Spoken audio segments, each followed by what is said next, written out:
Question है हमारा ये fourth part. A train travel a distance of 480 kilometre at a uniform speed. Train जो है 480 किलोमीटर से डिस्टेंस ट्रैवल करना है।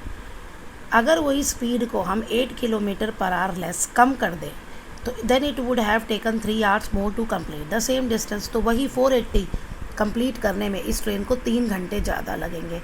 तो हमें इस ट्रेन की स्पीड निकालनी है। ये जैसे भी क्वेश्चन आएंगे ना, हम इनकी इक्वेशन बनाएंगे टाइम पे। डिफरेंस है 3 घंटे का, ठीक है। अब देखिए स्पीड, ट्रेन जो है मान लो लेट स्पीड जो है वो ट्रेन की x है। Let speed of train be x kilometre per hour. अब देखो अगर वो x किलोमीटर से जा रही है तो उसे कितना टाइम लगेगा, डिस्टेंस अपॉन स्पीड। लेकिन इफ़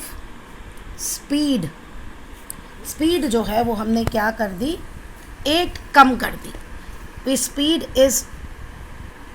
इज रिड्यूस्ड, ठीक है। तो हमारे पास फिर टाइम क्या आ जाएगा, तब टाइम क्या आ जाएगा, डिस्टेंस अपॉन स्पीड 8 कम कर दी, speed is reduce by 8 kilometre per hour. तो ये टाइम।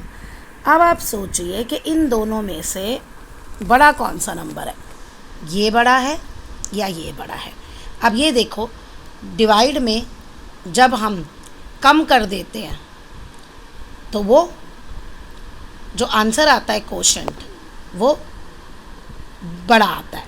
फॉर एग्ज़ाम्पल ये देखिए 10 डिवाइड 2 आंसर 5 आएगा, लेकिन 10 डिवाइड 5 आंसर क्या आएगा 2। तो मैं यहाँ कहना क्या चाह रही हूँ, ये डिनोमिनेटर में देखिए आप, अगर डिनोमिनेटर जो बड़ा है वो नंबर छोटा है, यहाँ डिनोमिनेटर जो है ये बड़ा है, ये बड़ा है और ये डिनोमिनेटर छोटा है, तो यहाँ पे कम आ रहा है टाइम और यहाँ ज़्यादा आ रहा है। और आप देखिए स्पीड जब आप बढ़ाएंगे तो आपको कम टाइम लगेगा और जब आप स्पीड घटाएंगे तो आपको ज़्यादा टाइम लगेगा। तो अब इनमें से हमने ये निकाला कि हमारा ये बड़ा है, बस हमें ये फाइंड आउट करना है दोनों स्पीड्स में से कौन सा बड़ा है, और डिफरेंस पे हमें इक्वेशन बना लेनी है। कितने का डिफरेंस है, 3 का।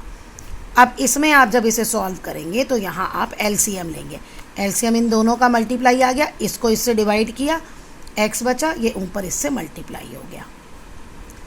सिमिलरली x को इससे डिवाइड किया, यहाँ आ गया x माइनस 8। अब आप इसको पूरा सॉल्व करेंगे, इसको आप खुद सॉल्व कर लेना, माइनस माइनस प्लस, और ये 3 इधर जाके x माइनस 8। अब ये इनसे मल्टीप्लाई होगा, यहाँ ये कट गया। अब इसको पूरा आपकी ये 3x जो होगा 3x square minus 8 into 3 24x, और इसकी जब साइड चेंज होगी तो ये माइनस हो जाएगा। ये आपकी इक्वेशन बन गई। आप इसे जिस भी मेथड से सॉल्व करो, स्प्लिटिंग मिडल टर्म से, डिस्क्रिमिनेंट मेथड से, वो आपकी मर्जी है। सेम क्वेश्चन हम डिस्कस कर रहे हैं। देखिए अब ट्रेन जो है वो 360 किलोमीटर ट्रैवल करती है। अब स्पीड क्या है, 5 किलोमीटर ज़्यादा हो गई तो वो 1 घंटा कम लेगी। सेम क्वेश्चन है, हमें क्या बनाना है, पहले स्पीड x है, मैं सीधा इक्वेशन बना रही हूँ, सीधा इक्वेशन देखो कैसे। पहले स्पीड है, डिस्टेंस है हमारा 360 और पहले स्पीड है x। दूसरा हमारा उसके कॉरस्पॉन्डिंग हमारा ये टाइम आ गया, डिस्टेंस अपॉन स्पीड। फिर हमारी जो स्पीड है वो 5 किलोमीटर बढ़ गई, अब ये टाइम आ गया। फिर इन दोनों में कौन सा बड़ा है, सिर्फ आपको यही देखना है, इन दोनों में कौन सा बड़ा है। ये वाला डिनोमिनेटर छोटा है और ये वाला डिनोमिनेटर बड़ा है, तो यानी अब ये वाला बड़ा है। अब हमारा क्वेश्चन क्या बनेगा, अब हमारा क्वेश्चन ये बनेगा, इक्वेशन ऐसे बनेगी। और दोनों के टाइम में कितना डिफरेंस है, दोनों के टाइम में डिफरेंस है 1 घंटा, मतलब 1 घंटा कम लेगी या 1 घंटा ज़्यादा लेगी, वो डिफरेंस है। तो अब आपको क्या करना है, आप यहाँ ध्यान से देखो, हमारे पास इक्वेशन या तो माइनस करके आएगी या प्लस करके आएगी स्पीड में, बस आपको ये देखना है कौन सा वाला बड़ा है, और दोनों के डिफरेंस पे आप ये टाइम का इक्वेशन बना लेना। यहाँ पे 1 आवर कम था तो इक्वल टू 1 लिया, यहाँ 3 आवर ज़्यादा था तो इक्वल टू 3, कम या ज़्यादा डिफरेंस ही होता है। देखिए अब क्वेश्चन देखिए, the difference of square of 2 number is 180। 2 number के स्क्वायर का डिफरेंस 180 है। अब हम मान लेते हैं जो हमारे 2 नंबर है, एक है x और एक है y, दोनों का डिफरेंस स्क्वायर का कितना है 180, let the two numbers be x। फिर वो कह रहा है the square of the smaller number is 8 times the larger number. अब हम इसमें ले लेते हैं कि जो हमारा लार्जर नंबर है वो x है और स्मॉलर नंबर हमारा y है। तो वो कह रहा है अब जो आपका वो है the square of the smaller number is 8 times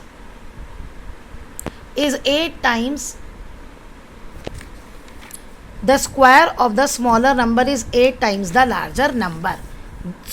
the square of the smaller number हमारा y है is 8 times the larger number। हो गया। अब आप इसमें क्या कीजिए, यहाँ पे y की वैल्यू पुट कर दो और अब आपकी इक्वेशन आ गई। ये हमारी इक्वेशन आ गई। अब आप इसको सॉल्व कर लेना। अब मैं इसमें बताना क्या चाह रही हूँ कि देखो जैसे हम लीनियर इक्वेशन में भी एक्स वाई दो वेरिएबल लेते थे, कोई प्रॉब्लम नहीं है, ये है क्वाड्रेटिक इक्वेशन, आप एक्स वाई दो नंबर लेके काम कर सकते हैं। लेकिन जब एंड में आप सब्स्टिट्यूशन मेथड से सॉल्व करेंगे ना तो आपकी यहाँ पे क्वाड्रेटिक इक्वेशन ही बन जाएगी, जबकि यहाँ क्लियरली है ये दोनों लीनियर इक्वेशन तो है नहीं। तो अब जब ये दोनों लीनियर इक्वेशन नहीं है तो आप सब्स्टिट्यूट कर दीजिए वैल्यू, चाहे x की कर दीजिए चाहे y की, वो आपके बाद फिर क्वाड्रेटिक इक्वेशन ही आ जाएगी।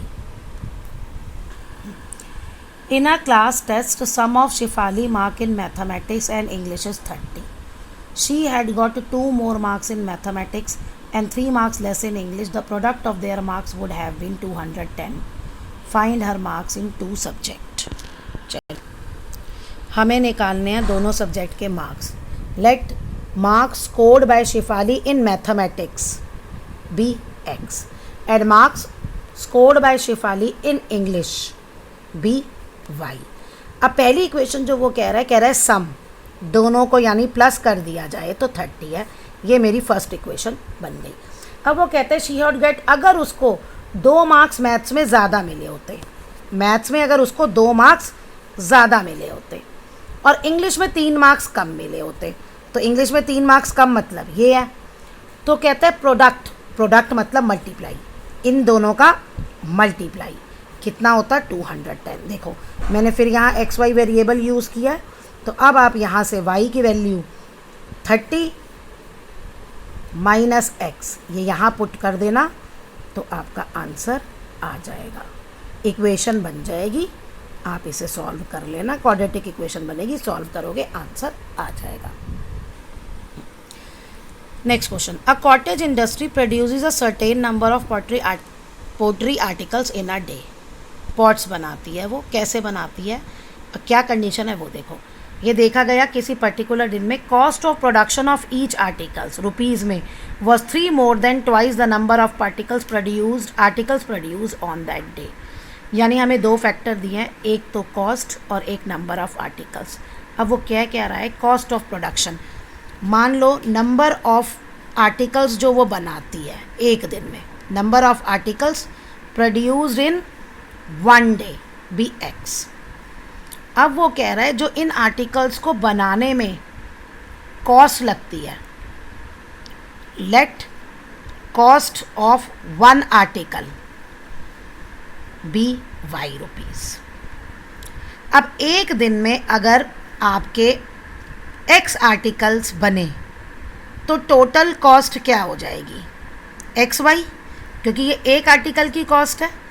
तो वो कह रहा है कि जो कॉस्ट है एक आर्टिकल को बनाने में जो कॉस्ट आती है वो 3 times more than twice the number of articles produce on that day. अब एक आर्टिकल को बनाने में जो कॉस्ट आती है वो 3 more than twice the number of articles produced that day. यानी जितने भी आर्टिकल्स प्रोड्यूस हुए x उसके 2 times में जब आप 3 प्लस करेंगे तो ये एक x को बनाने की कॉस्ट है, एक x को बनाने के पैसे हैं ये। अब the total production on that day was 90। अब जो टोटल प्रोडक्शन कॉस्ट प्रोडक्शन हुई उस दिन वो कितनी हुई 90। देखो आर्टिकल्स बने x और उनको एक को बनाने की कीमत y, तो ये टोटल कॉस्ट हो गई उस दिन के बनाने की और ये पड़ी ₹90। तो अब आपको बताना है कितने आर्टिकल्स प्रोड्यूस हुए और उनकी कॉस्ट एक आर्टिकल की क्या है। अब यहाँ हमने y दे दिया, अब इस इक्वेशन में, इस फर्स्ट इक्वेशन में हम ये वैल्यू पुट कर देंगे और हमारे पास इक्वेशन आ जाएगी। अब इस इक्वेशन को आप सॉल्व कर लेना, आपके पास आंसर आ जाएगा। या देखिए, जब इस पूरी इक्वेशन को सॉल्व करोगे ना, आपके आर्टिकल 6 आएंगे और कॉस्ट जो है वो 15 रुपए की। अब देखो बात कैसे हो रही है, ये कह रहा है कि जब कॉस्ट 15, यानी एक आर्टिकल को बनाने की 15 कैसे आती है, जब हम जितने भी आर्टिकल प्रोड्यूस हुए उसे 2 से मल्टीप्लाई कर दे और 3 उसमें प्लस कर दे। देखो 12 + 3 15 आ रहा है ना, तो ये मैंने ये वाली इक्वेशन लिखी है। और वहाँ कह रहा है वो टोटल कॉस्ट 90 है, यानी अब ये तुम अपना मैथ्स का सिंपल सा लॉजिक लगाओ, एक आर्टिकल को बनाने में 15 रुपये लगते हैं, तो 6 आर्टिकल को बनाने में कितने रुपीज़ लगेंगे, 15 × 6 90। तो ये यहीं पे मैंने ये दोनों मल्टीप्लाई करके लिखा है।